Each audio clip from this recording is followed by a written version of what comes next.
Sa pagdeklara ng ilang lokal na pamahalaan ng pertussis outbreak, ay tinalakay ni Department of Health o DOH Secretary Teodoro Herbosa ang sakit na ito na impeksyon sa baga na sanhi ng bakterya.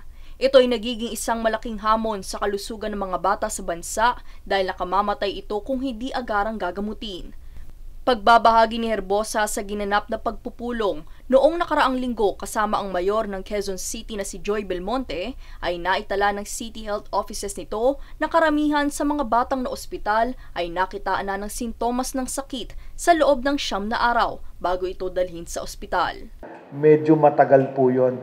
Kasi kung yan ay ordinaryong ubo, 4 to 5 days at hindi pa gumagaling, dapat nabigyan ng antibiotic or dapat nang patingnan sa doktor or sa ospital.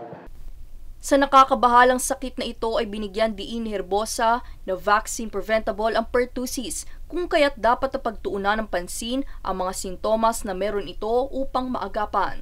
In fact, last year, many of these LGUs, walang case ng pertussis because napiprevent natin with vaccination.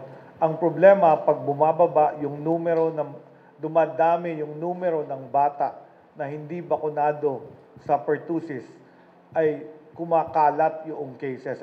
Sa datos ng DOH ay naitala nitong 1,112 kaso ng pertussis mula noong Enero hanggang Marso, kung saan nasa 54 ang namatay at nasa 70 naman ang porsyento ng mga naospital.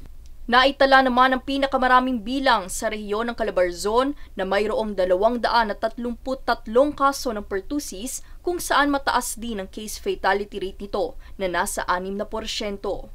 Ang ibang rehiyon naman na kumakaharap din sa kaso ng pertussis ay ang Eastern Visayas, Cagayan Valley, Caraga, Northern Mindanao, Central Luzon at Cordillera Autonomous Region.